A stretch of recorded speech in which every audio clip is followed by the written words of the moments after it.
CEO of Bolt. Eric, how have you been?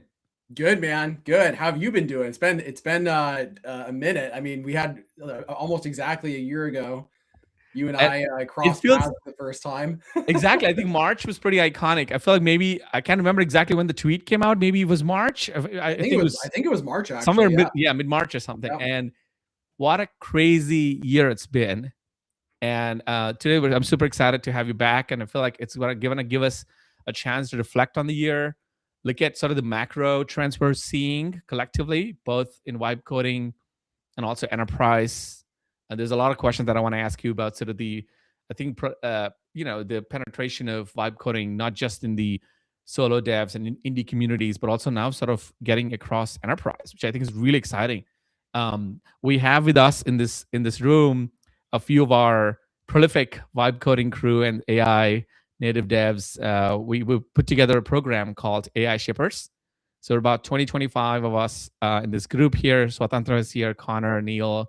You'll see some of these names. Maddie's here, and a few of us trying to build this program as a high quality hub where we exchange ideas and talk about sort of the macro trends and share and learn and grow together. So this new session that we're doing will be a Q&A with you, Eric, fireside chat style for the next 20 minutes, 30 minutes. I'll ask you a few questions and then I'll moderate while folks in this room, the AI shippers are going to ask you some of the questions. Okay. Sounds good. Um, Let's do it. all right, let's do it. I know you're ready to roll. You're born ready for things like this. So this is really fun. For the folks in the room, if you don't mind, please be on mute so we can get going with the questions. So first one, um, Eric, it's been a year since we both sort of connected on Twitter through that iconic tweet and the interaction we've had. I know we've met maybe before that, but through that sort of super viral moment. But also, it's been a year since Andrei Karpathy coined the term vibe coding, and there were a few tweets on that, like a 1 year anniversary. What a year it's been for vibe coding in general. Just as participants in the revolution, in the movement, I think it's been so unbelievable, right? It's such a blip in human history, but such a great moment. When you look back, what were some of the key iconic like inflection points for you, if you as it is reflect? Like walk us through some sort of milestone moments or like mega moments that you hold dearly to your heart. Yeah. Yeah. I think to me it actually kind of starts before the vibe coding term came to be, but like I think it was in May of 20. We kind of got a sneak peek of Sonnet 3.5, and that was when I first got access to the model. I didn't know what we were dealing with, but when I just started putting prompts into the thing to have it go and punch out React Tailwind code or whatever, the result was so much better than what the other frontier models at the time could do. And that insight was what led us to go and launch Bolt. Was that there was something very different going on with the with what Anthropic was doing with their model families, uh, and that is really what kicked off the vibe coding revolution. Like we Mm. were one of the first adopters, and I mean pretty much every other vibe coding tool like Cursor as well. I mean Cursor's historic growth and revenue ramp began with Sonnet 3.5 basically as well. So I think that to me was the moment where this stuff where the 0 to 1 moment happened. Um, and that it's kind of interesting, right? It's like that happened in May. I think they launched it in June officially of 20 was that 25? Got my 24, excuse me. 24, I think. Yeah, yeah. God, the years are blending together. But the Bolt has just been like one linear, it feels like it's been like 6 months since we did this, but it's been, a year and a half, I guess. But yeah, I mean that was the moment that just kicked off all this. And it's interesting, right? Because it took really, 6 to 9 months for that to really make its way through the ecosystem, through the world, to the point where then the term vibe coding kicks in, and then things just kind of really exploded. But so I think that to me I hold that dearly, because it was like it's rare where you get to literally be on the ground floor as a tectonic shift like that happens. Yep. And especially where you actually get to see the future before it's priced in to everything else, you know. Um, and then I think after that, I mean, I think the next thing is, again, I think is an Anthropic one, where Claude Code, right? I Yeah. mean, I remember when they first rolled the thing out, they had mentioned to us that they were rolling this thing out, and we are like, oh, that's interesting, like a terminal tool. Who's going to use that, you know? And yeah, 2 billion of ARR later, the whole idea around agentic workflows and long horizon agents, where it's not just this, you're not, the model providers are not just optimizing for, Humans. yeah, one prompt that you're Yeah. putting in. It's actually optimizing for the model to be called hundreds or thousands or tens of thousands of times in succession. So I think those and that has led to a whole bunch of other things over the course of the past 6 to 12 months. So I think those, to me, there's kind of the foundation models getting to a point where agentic, or where code gen, AI code gen is incredible and very reliable. And then the second part of that is then where the models are trained to be able to do that in succession of calling themselves. Basically, those are the two, to me, the two big things of the past year, And a follow up on that, I'm curious to hear your take on almost like 2.5, the second point extended a little bit, which is the rise of OpenClaw, where I think that was also sort of counterintuitive in a way, like Cloud Code, how the terminal access was like, really, like, is that going to really blow up in the same way?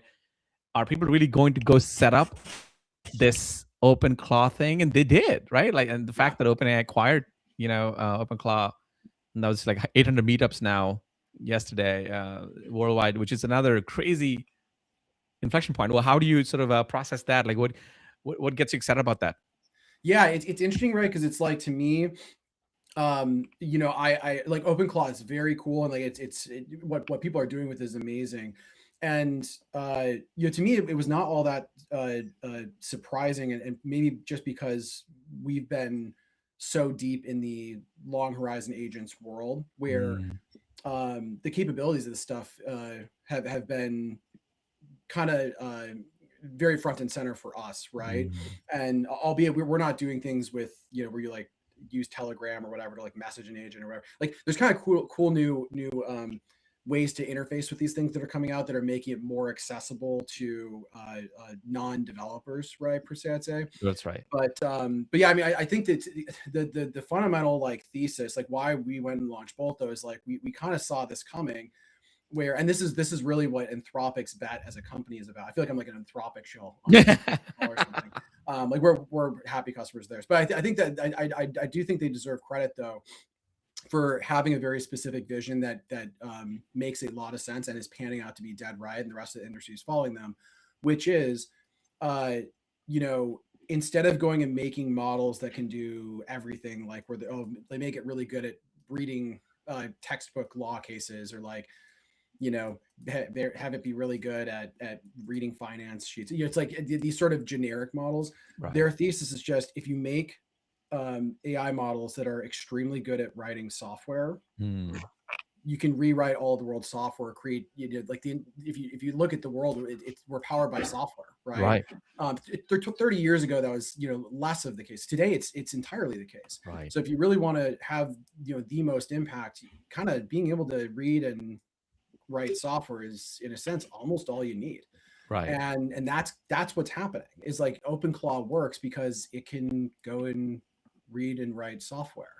And so that anything that is digital or has a digital interface is fair game then for these sort of agents to go and actually integrate with and build around. But that requires you to be able to have a certain baseline of AI code generation that's stable, reliable, excellent, and be able to do long horizon tasks. So this is kind of the second order effects now starting to roll out of, now that this technology is easy to pick up and there's lots of agent harnesses you can use, and et cetera, et cetera. You can go and build new interfaces around these things that extend them in ways to folks that are not living in a terminal, right? It's for their day job. So I think that, to me, is what's exciting, is that the two kind of breakthrough technology leaps of the past year are, we're seeing them play out just through the ripples of people, of them being more accessible for folks to build new types of experiences with.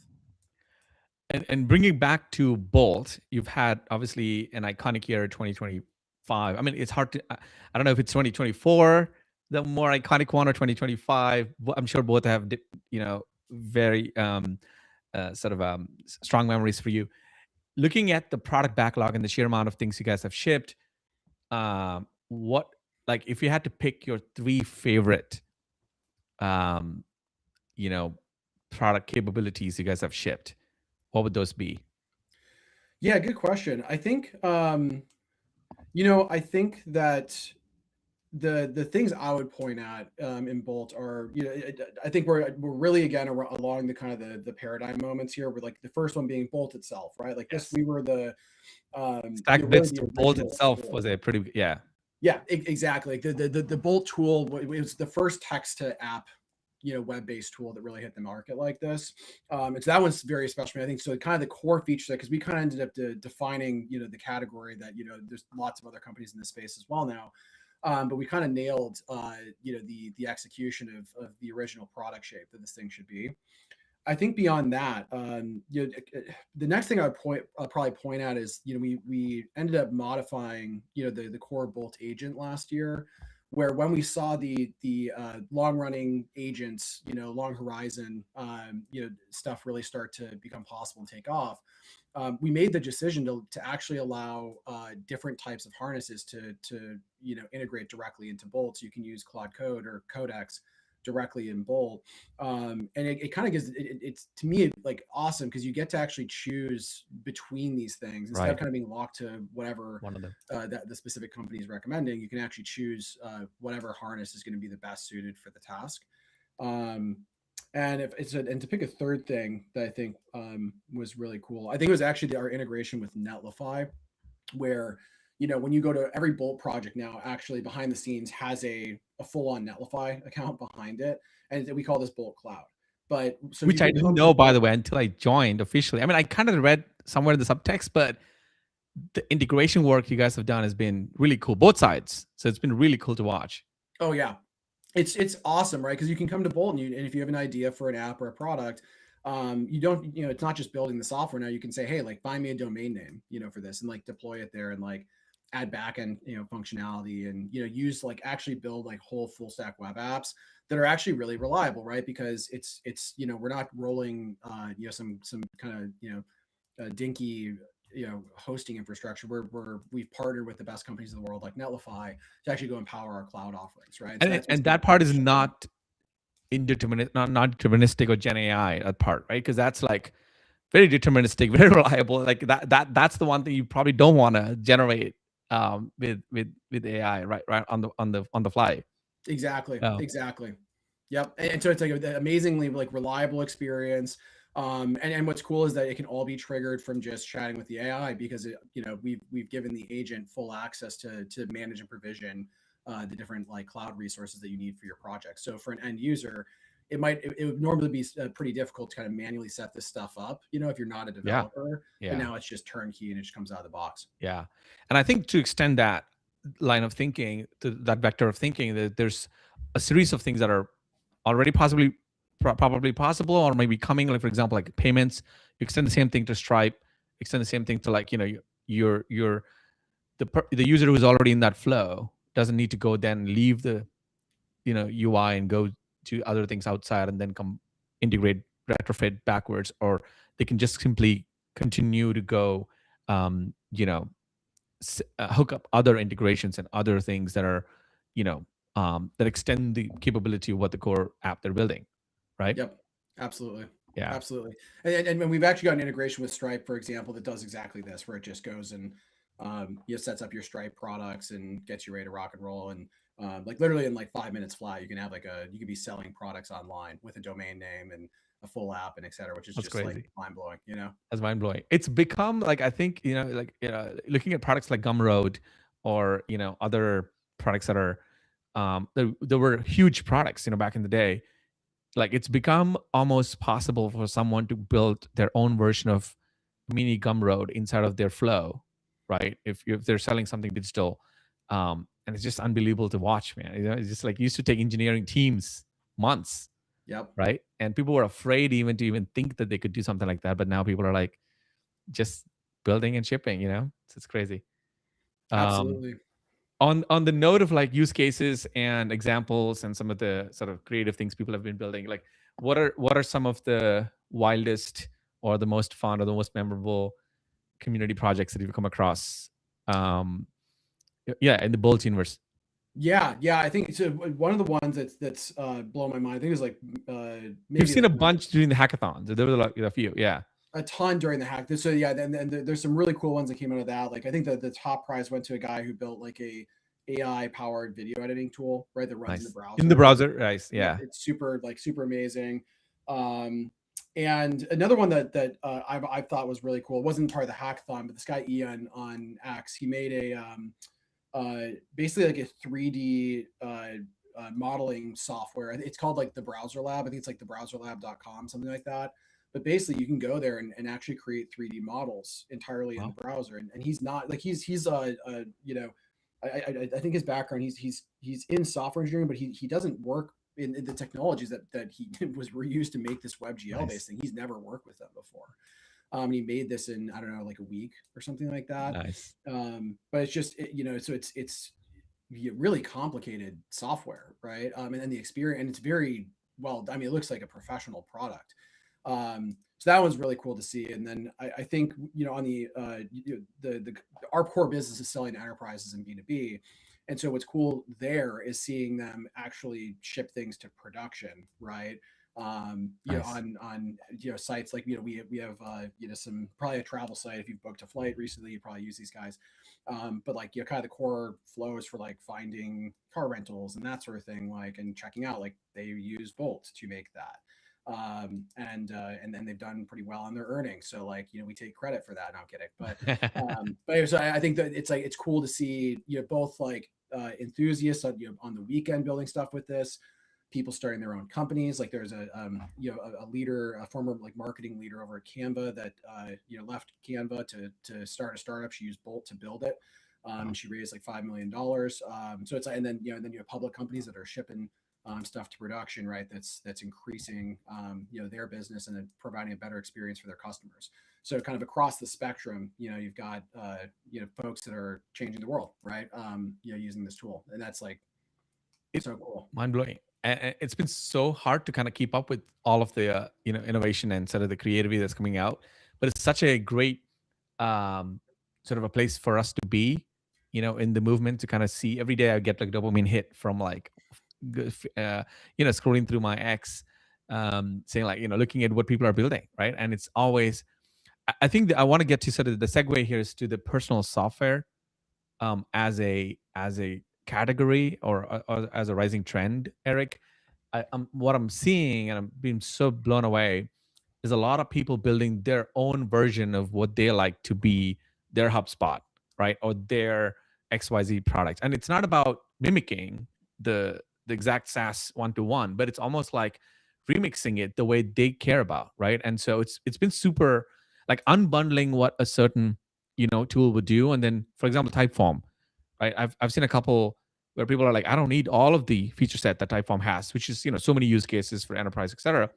And then from the ground up building their own form generating tool, and it's like very personal to them, and n equals one, maybe one user, maybe three users, and it's not meant to really go sort of compete against Typeform. But what do you make of that? I feel like that's super empowering. A lot of people, technical or non-technical, going and building their own version of how certain things should be, right? Yeah, yeah. So I mean, it's amazing, right? And like I think, and again, it's like you have like so for me, I've got like a daughter who's about to turn 2. She's obsessed with airplanes, right? And so I spent I don't know half an hour building a game in Bolt that we can pull up on her iPad, and she's Nice. like clicking on the planes as they're flying by, and it's just like this bespoke piece of Bespoke. software that Yeah.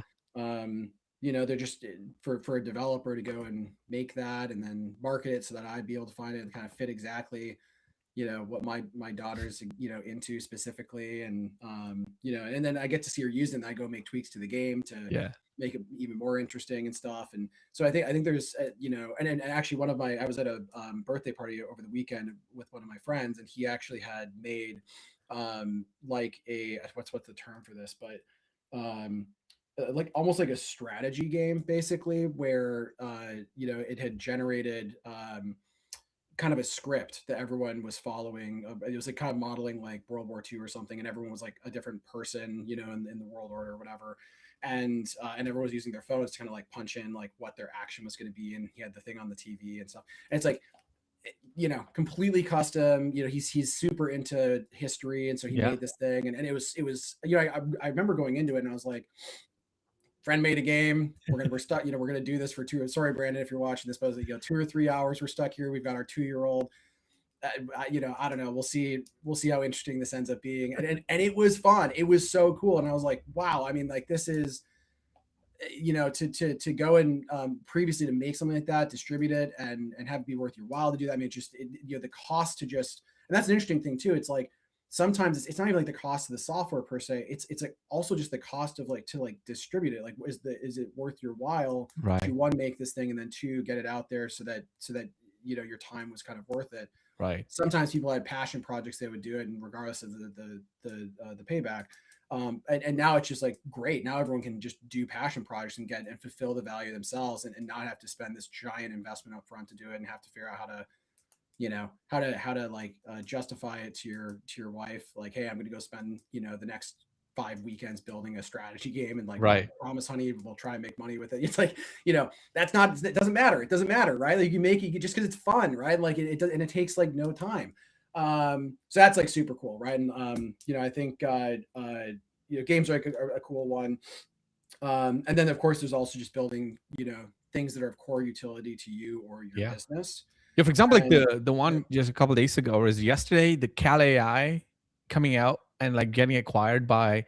I feel like that's another, to me, like that was another nod to the rise of personal software, because again, two high school students building what they felt like what the better alternative to MyFitnessPal, which is an established incumbent, right? And then just focusing then, all right, how do I distribute this through TikTok, through whatever UGC, yep, and it's just unbelievable, right? They apparently vibe coded the MVP, which is yep, crazy. yeah, And so it's like, again, personal software n equals one. If it helps you start there, and then put it out in the world. You never know, if you find three more interested people, then start distributing, and then going investing into other things. But I think the fact that now we can all do that in a category we care about, or in a specific problem statement we care about, is so empowering. yeah, yep. I agree, and I think it's that to me. I think I said this sometime last year. I think when we launched our Stripe integration, but it's like building startups is about really, if you were to measure one thing, it's how many shots on goal do you get to take, right? Yes. And what that means is how many iterations do you ship.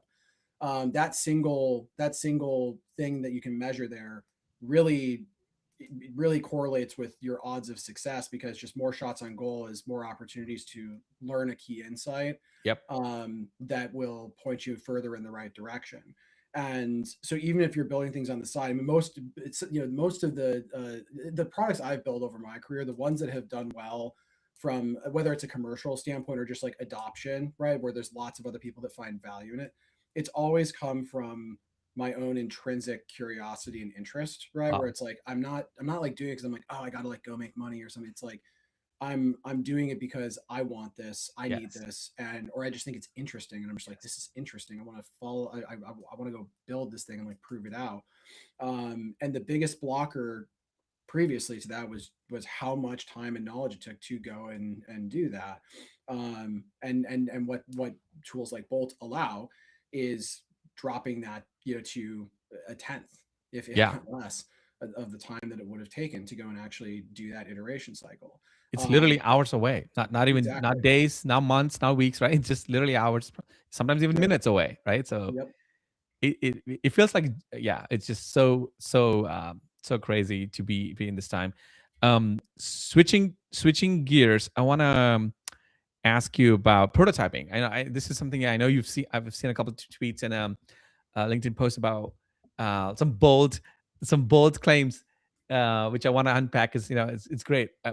You were talking about how prototyping as a function is evolving rapidly, and like what are you seeing there? What do you think is the bold bet from your point of view in the next, I guess, 5 years?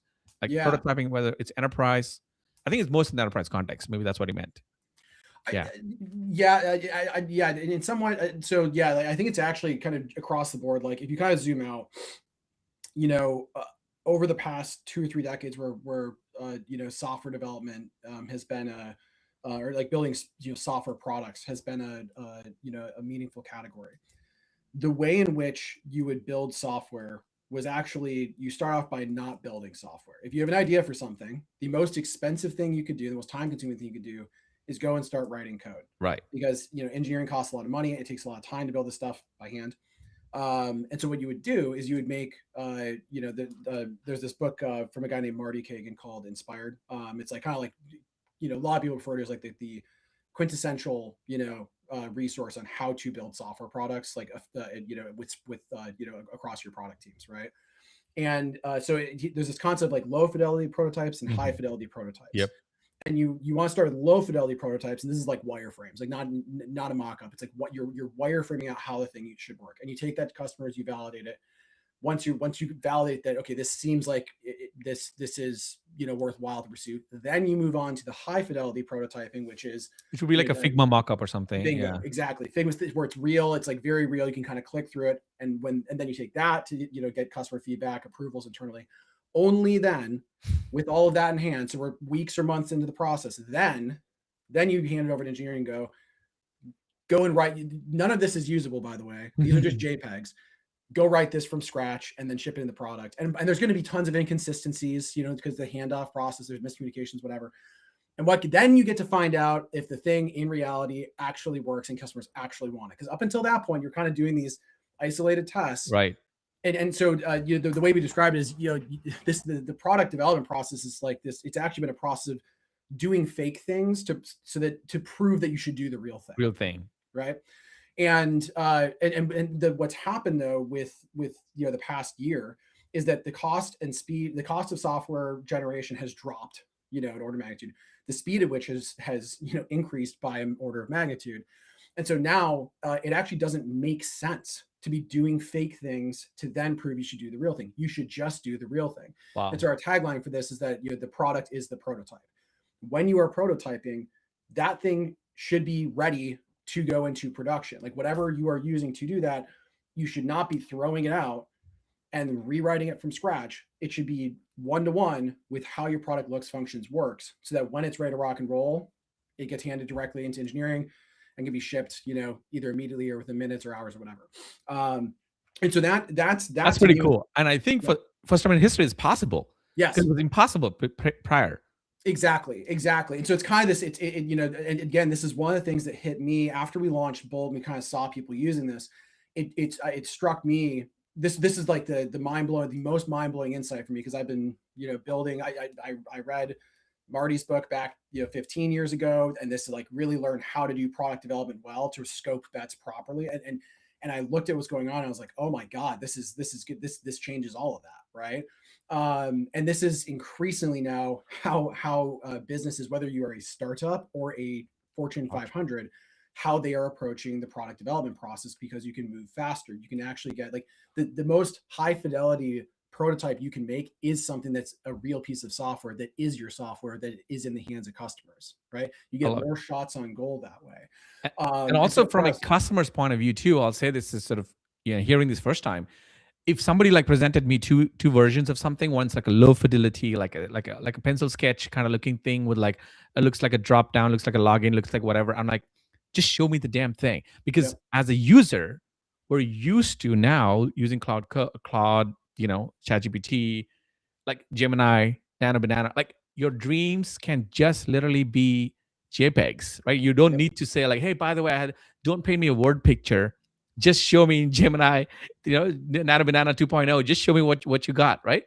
And so there's like, from a market and customers point of view too, for new ideas, there's this natural expectation that show me what it looks like, as high fidelity, as high definition as possible, as opposed to like all these iterations of like low and like this sort of rudimentary looking sketches, right? Yep. So I think that is also another key insight to your point. It validates sort of the need for prototyping to evolve.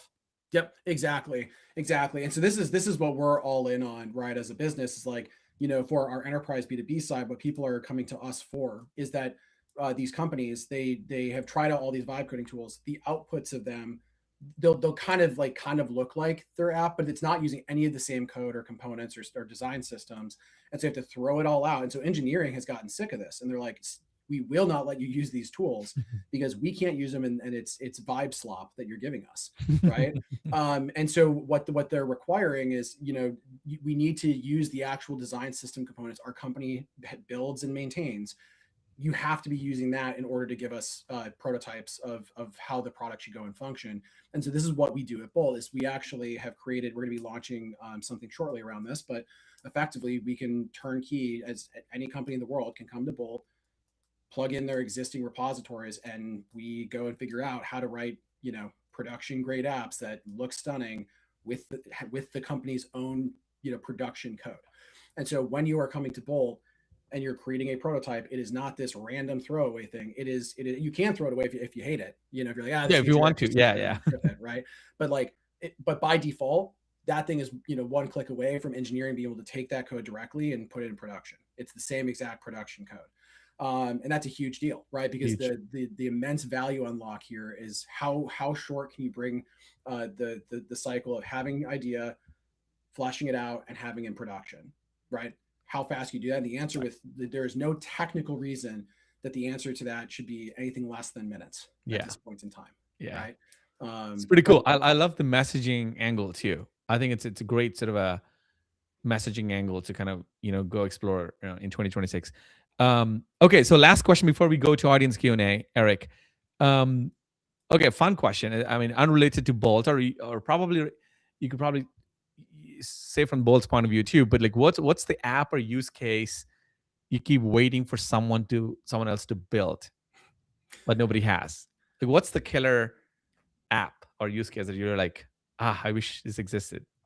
yeah, I think there's kind of two things that have been in my mind. Like, if I was going to go and spend time just kind of tinkering myself, like around like kind of startup ideas sort of thing, the two areas are one, security. So specifically, you know, around software security. Hmm. In the previous era, companies would get a penetration test, for those unfamiliar, like once a year, where like a human would manually try and break and hack into your app, right? And for the speed in which software was written, that was That probably was enough insufficient to even be, then. yeah, But once a year is enough. Yeah. yeah, it's like kind of enough, but also like ideally it'd be a hell of a lot more, right? But it's hard to like get a to kind of do a code freeze and have that, so it's like it took a lot. Whereas now you have there's an explosion of software being created now, right? Most of the code is not being written by hand, so now you have this problem where you really need to make sure that this stuff is secure. And so I think that over the next year or two, it's already started to happen over the past 3 to 6 months. uh, Having things that are built into like your CI/CD pipelines that are pen testing on every PR, for example, right? Mm. Why shouldn't that happen? You get Mm. have AI agents that are doing that on every single pull request. Like, it just kind of makes sense that that should be something that's happening autonomously, right? So and then that's just like one specific example of like pen testing, but there's a lot of stuff in the security realm that's like you can have basically security researchers as a service, as agents that are hammering your app all the time, right? That's one idea. There should be like security sweeps that happen almost like cron jobs every day. I mean, this is like as a non-technical person trying to think out loud. Like what's stopping from agents to go sweep my environment variables every day and then Yeah, tell me like, hey, like some of these things have like keys in them or not, whatever. Like some of these have leaked into front end code.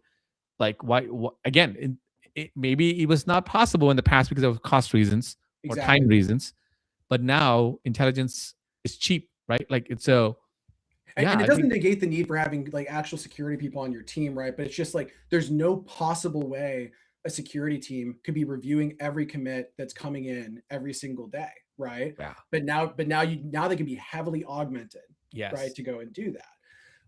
And that's huge. And I'm we are at the very beginning of the trailhead on this becoming a thing, but it has to become a thing because I mean, you saw with like the AWS outage where Yeah. that was caused by, you know, a vibe coding sort of incident, basically, Right. right? I mean, Right. if not vibe coding, like they're using AI to write code.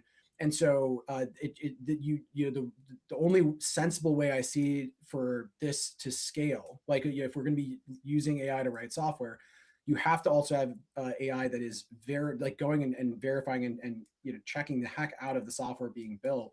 And Right. that might not get everything right, but it at a Even if you minimum, got when you, even if you yeah, got 80%, and the humans can do the other 20%, right? So exactly, exactly. So awesome. So what's the other one? the other one is really around business intelligence. So I think like tools like Mixpanel or Amplitude, you come to these things, they have dashboards, right? Which is Mhm. great. You but they have access to all of the data of how people are using your apps. And this is like if you're trying to figure out how to iterate, like what are insights you want to go and glean, having agents, an agent first sort of analytics platform where Mhm. you, when you come to it, you can ask it questions about your customers and how people are using it and be like, hey, what's going on here? Like, why, you know, why do we have this sudden spike in signups? And it can go and track, oh, this actually, I'm going to go dig in. Okay, it looks like there is a spike because someone wrote a blog post because there's a huge amount of referrer traffic that came in and blah blah blah blah, right? Like things you'd have to like go and click through a ton of dashboards and break down yourself. There's zero reason why. And so what we have built our own version of this internally, where it connects to our Snowflake and our Google Analytics and all this stuff, and our HubSpot even, so we can actually trace like when someone came into our funnel, you know, try the product, you know, where they actually reached out to sales, et cetera. Like, you know, we can go and query all of this and it'll even enrich the information on the person who came. But it's like, we've had to roll this ourselves. I know a lot of other companies are rolling this themselves. But you know, that tends to be a good sign when it's like a good startup opportunity is like, if companies are rolling their own solutions to a problem, usually means that there's some, you know, version of that as a service that people would pay for. And I know that we probably would, right? Yeah, especially as an So agent first thing, like maybe as a Slack agent, right? That you can chat yep, with. Yeah, for sure. For that, sure. that, Yeah, that- that'd be an interesting way, an interesting modality of it is it's like perhaps it just connects to these existing analytics tools and like can go and, you know, generate these insights and whatever, right? But yeah, so I think we would use that it. would be I'm the other sure. vector. I don't know if our product team is listening to this, but like, we would use it at Netlify. You know, because it's such a like you said, there's always a little bit of mystery around. Okay, what's causing a certain spike up or down, and you have to really click through so many dashboards to get to the sort of the various sources you may have. And but again, agents can do it 1,000 times faster than humans, Yep, and exactly. there's no reason why we can't leverage that. So really cool, awesome. Thank you so much, Eric. It's been so much fun. Heck Thanks yeah. for the part with part with the question. We could probably go another hour easy, but let me do some audience Q&A for you. First question, Swatantra, are you ready for your question for Eric? Yes. Yes, hi Eric. My name is Satantra, and I'm the founder of vibecodefixers.com. So, just to give you a context, we had about 800 experts helping vibe coders fix, secure, like you said, security, right? So, secure and deploy the app. So, we operate at the intersection of coding agent and expert humans. So, we are obsessed with human in loop approach, and we also see a uptick trend in B2B customers building internal tool, like you rightly mentioned. So I want to pick your brain, and my question to you is that where do you see this teaming up of coding agent and human in loop going, especially in B2B settings, empowering the non-tech teams? Yeah, great question.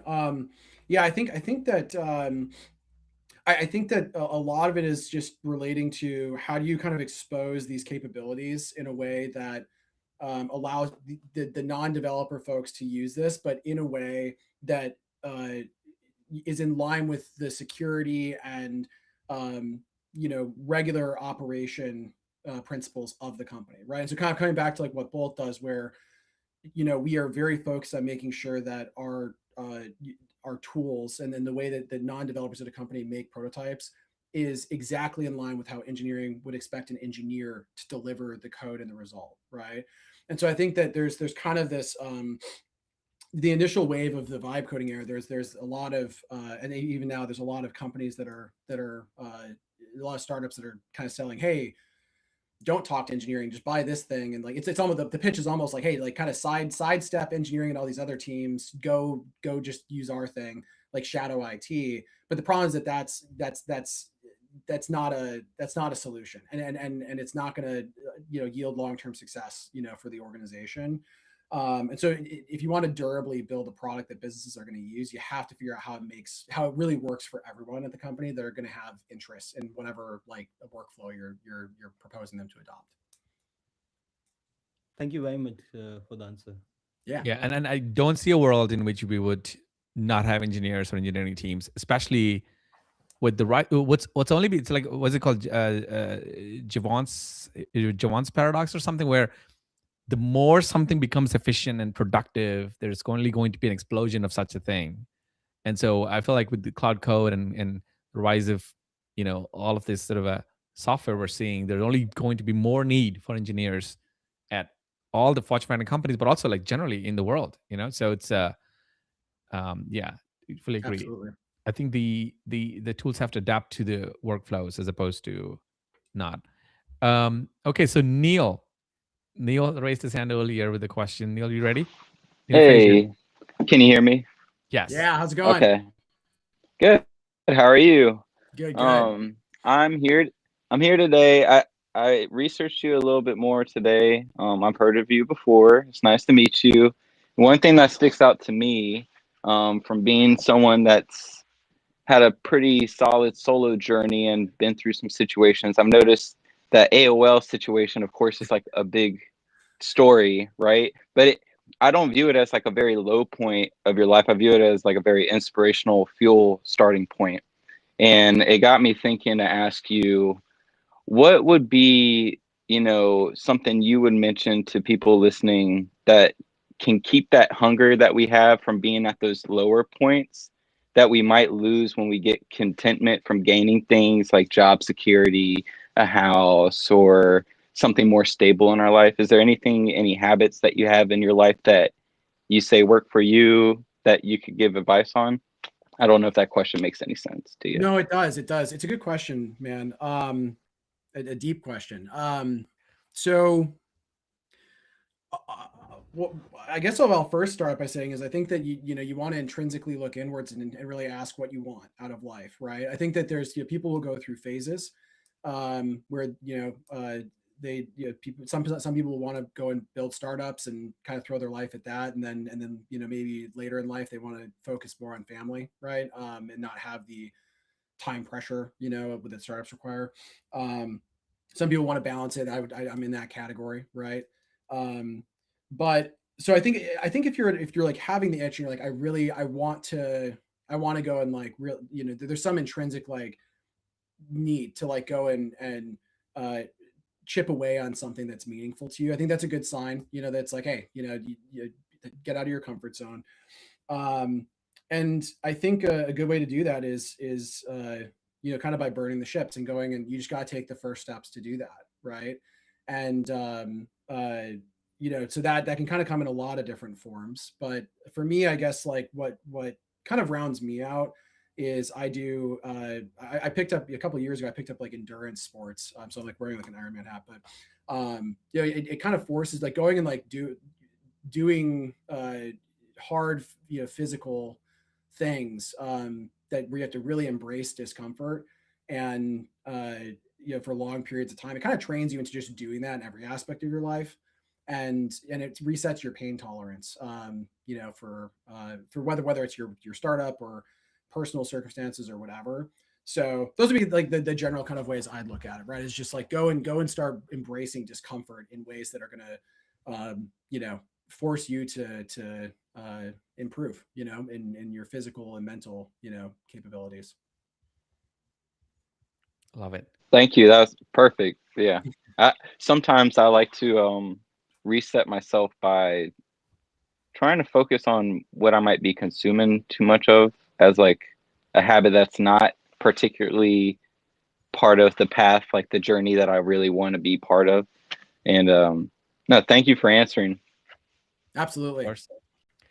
Eric, have you been keeping up with Alex Honnold and some of the climbing stuff? And this is just, talking about pain tolerance. I was just watching the Netflix documentary, and I was like, it's just crazy when you sort of train your mind to do hard things over and over and over again.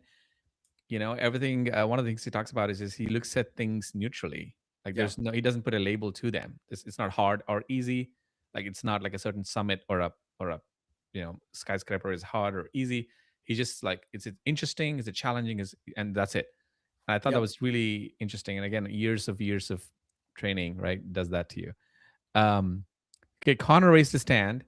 Connor, do you have a question? Hi Eric, how's it going? Hey, good to see you. Yeah, my question is about the kind of, you said that you're going more towards B2B enterprise customers.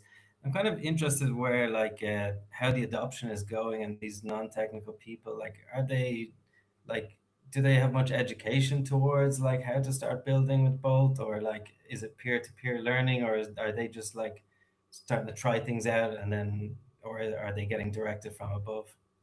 Yeah. I think there's a lot of people that are trying things out, and so I think there's a lot of that. And then I think at these companies they often will run like little internal hackathons, or do like internal training to teach them how exactly to do it in the way that the company, like where engineering is going to be happy to receive the results of what they're building. But yeah, I mean, what we see a lot of is people trying like Bolt on their nights and weekends, fall in love with it. They get in touch with us, we help them bring it to their company, and then we help them kind of proliferate it through the rest of their company, and get them set up with the best tools and knowledge on how to actually adopt it effectively. Oh, cool. Sounds good. Awesome. Do we have another question from the audience? If not, I got one for you, Eric. So talking about the product roadmap, actually, I was gonna ask you what was the if you look at all the things you guys have shipped since the start, like what was the product decision that for you felt the hardest to put out there? Hmm.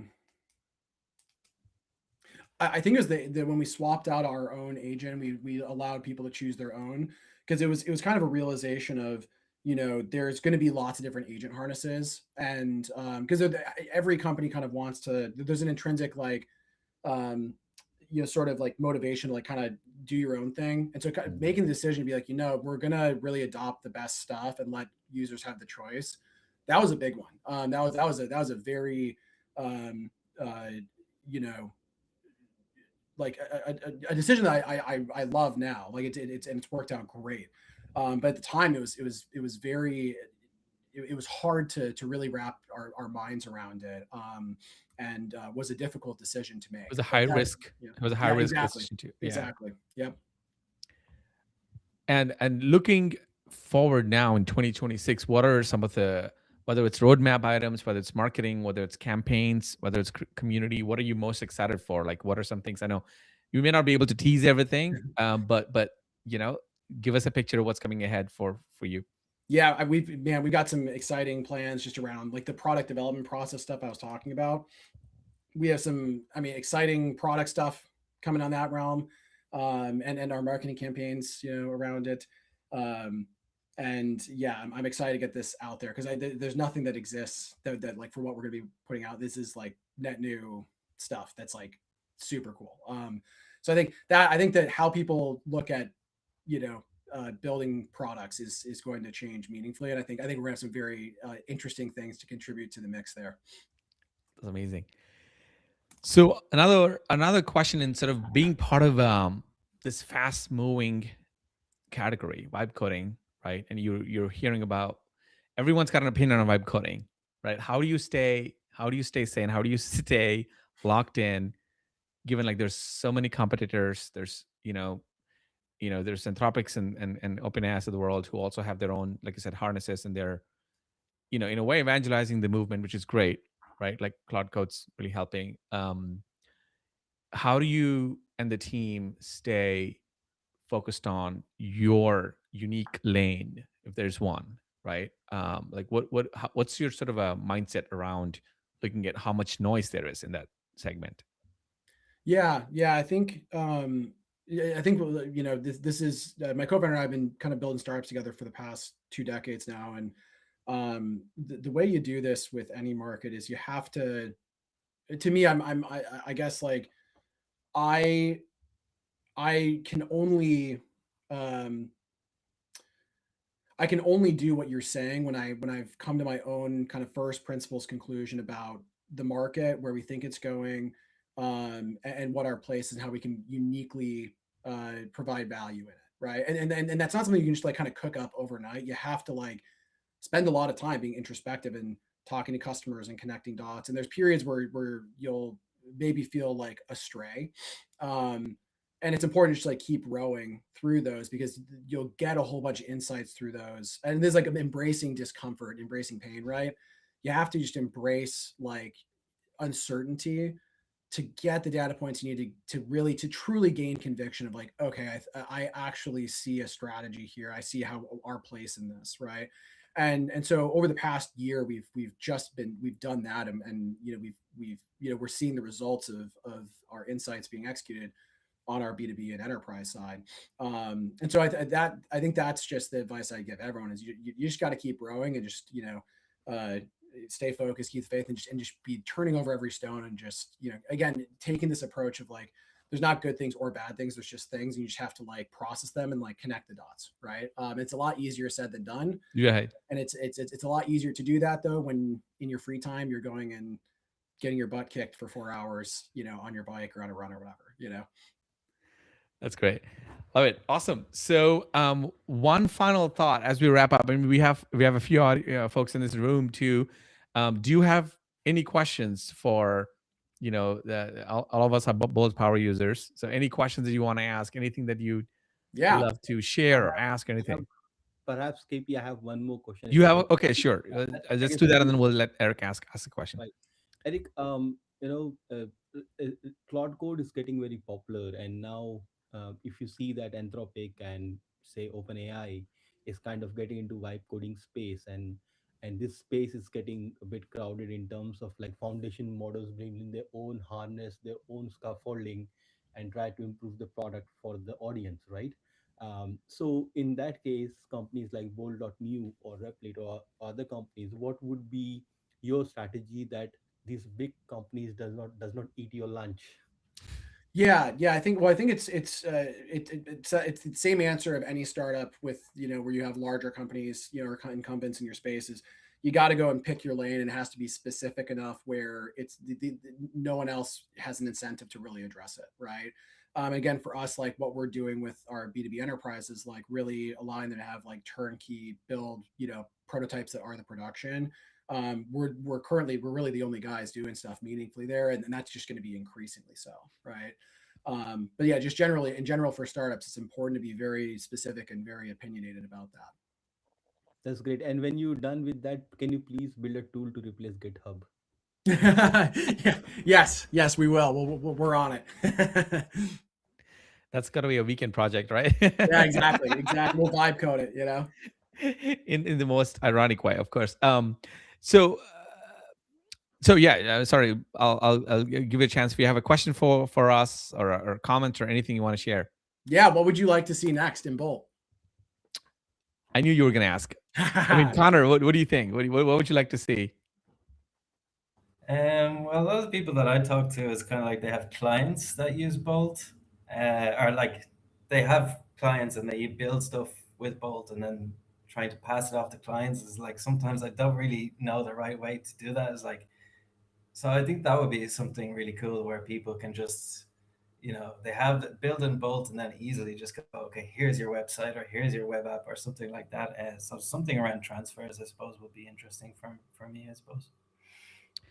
I love it. For me, I mean, I'll share. I think a lot of the product currently addresses, a lot of my needs, but I think if I'm not sure, the constant iteration, I don't know if that's already in motion, but like when I build my MVP and I come back to it 3 days, 4 days later, I want there to be a ready-made PRD set, like a Kanban board ready for me, kind of like the plan mode already. Like if I'm initially trying to vibe code, I say, like, here's like this, build me a marketplace like Airbnb for like whatever XYZ. The plan mode shows up, and you can iterate, sort of brainstorm, discuss, the discussion mode. One of the things I was wondering, Eric, is like, when I'm not online, right? There's no reason why, if I enable that setting, there should be there's no reason why there wouldn't be more tickets, Jira tickets, or what are leaner tickets being created as as a board ready for me to act on. And I think that would naturally make people click buttons and say, yeah, this seems interesting, push this, push this, push this. Also, like, selfishly, it'll make you burn more tokens, more usage, because what happens after you lose that initial streak, sort of a fire of inspiration on, like, oh, I built this, like, V1 over a certain project. Generally, you tend to move on to something else because, again, there's no V2 brainstorming mental bandwidth for it. So maybe something like that could be fun. I don't know how it will manifest into a product, but I think this sort of allowing people to iterate constantly would be fun. I love it. It's an awesome idea, and we got some things similar to that in flight. So yeah, Nice. hell yeah. Awesome. Okay, so if you don't have any more questions, I think we can call it a wrap at this point. Thank you so much, Eric. It's been a blast having you here, and thanks for everything you've been doing for the vibe coding movement and the audience. So I appreciate you. Yeah, thank you. Thanks for having me. All right, have a good one, y'all. Have a good one. Bye, y'all.